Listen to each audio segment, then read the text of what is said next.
यहाँ लोई गांव के मुहाने पर खड़े हैं। यहाँ पर मुख्य सड़क से जैसे ही गांव की ओर मुड़ते हैं, एक ये मस्जिद है। इस मस्जिद से ही लोई गांव की शुरुआत होती है।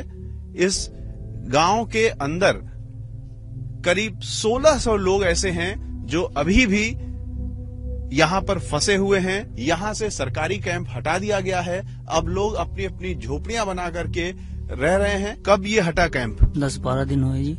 क्या क्या था कैंप में इंतजाम? इंतजाम तो जी बस कुछ नहीं था, बस 2 टाइम का खाना मिल जाता था कभी कभी। और अब जी बहुत ही मुश्किल उठाना पड़ रहा है जी। बस 84-85 के करीब परिवार है यहाँ पर, 384-85 करीब 1600 लोग। ये सारे लोग कैसे रह रहे हैं अभी?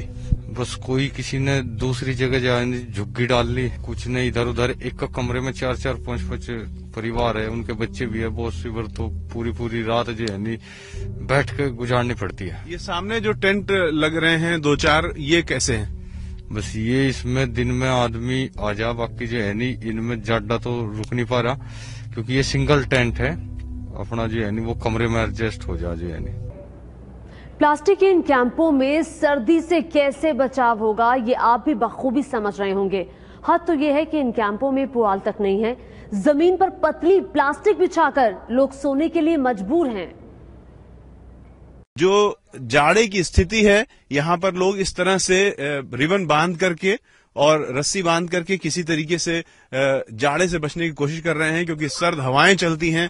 कि कहीं भी जमीन में पुआल नहीं दिख रहा है, क्योंकि यहाँ पर उस तरह की कोई व्यवस्था नहीं है। यहाँ पे भी जमीन में पुआल नहीं है। पुआल होता है तो थोड़ा सा गर्मी रहती है। सादी जमीन है, कहीं कहीं बोरे का इंतजाम हो पाया है, कहीं नहीं हो पाया है। एक प्लास्टिक डाल करके उस पर लोग सो रहे हैं। इसी तरीके का संघर्ष यहाँ दिखाई दे रहा है। मुजफ्फरनगर के दंगा पीड़ितों का दर्द अपनी जमीन से उजड़ने भर तक का नहीं है। आगे की जिंदगी गुजर बसर करने के फिक्र के अलावा अपने बच्चों का धुंधला भविष्य भी उनके कष्ट को कई गुना बढ़ा देता है। खरड़, फुगाना, लाख, बावड़ी जैसे 5 गांव हैं जिनके लोग यहाँ आकर के पॉलीथीन की झोपड़ियों में रह रहे हैं। जो मुआवजे का पैसा मिला था उससे इसी लोई गांव में या आसपास जमीनें खरीद रहे हैं। ये बताइए कि आप भी यहाँ पर जमीन खरीद रहे हैं? जी खरीद रहे हैं। जब मुआवजा आएगा हमारा जब खरीदेंगे जमीन। अभी मुआवजा आया नहीं है? अभी हमारा नहीं आया जी। मकान भी नहीं मिले अब तक, न मुआवजा मिला। और जी झोपड़ी में रहते हैं, यहाँ पे जड्डा बहुत ज्यादा लगता है। 15-16 बच्चे मर गए अभी। और न जी हमें कब्रिस्तान मिले, न अब तक हमारी मस्जिद का कोई प्रोग्राम कुछ नहीं हुआ। बेटा आप स्कूल जाती थी? उर्दू पढ़ती थी जी मैं। स्कूल बेटा अब जा पा रहे हैं आप? हाथ में पैसे नहीं, कहाँ से जाएंगे जी?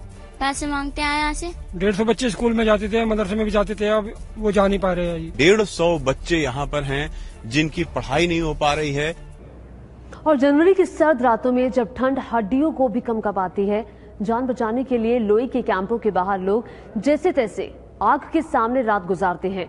सरकार की लापरवाही ने इन कैंपों में रह रही महिलाओं की नर्क की जिंदगी इनको जीने को मजबूर कर दिया।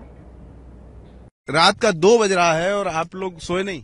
जी कैसे नींद आ रही जी, सर्दी ज्यादा हो रही जी।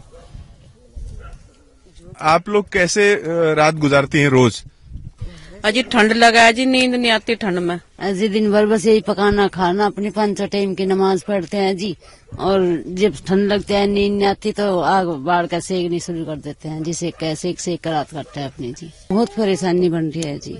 कपड़े लत्ते की भी है, पानी की भी है, अच्छा लेट्रिन बाथरूम की भी है, नहाने धोने की भी है। यहाँ पर एक तालाब है गंदा, उस तालाब के आसपास ही लोगों को शौच के लिए जाना पड़ता है। सरकार शौचालय की बात करती है, अरबों रुपए शौचालय के जो प्रोग्राम्स हैं, जो उसके विज्ञापन है, उसमें खर्च किया जाता है। लेकिन मुजफ्फरनगर में जो लोग कैंपों में रह रहे हैं, जो प्राइवेट कैंपों में रह रहे हैं, उनकी कोई सुध नहीं है। शौचालय एक भी सरकारी यहाँ पर नहीं है, जिसकी वजह से खासतौर से महिलाओं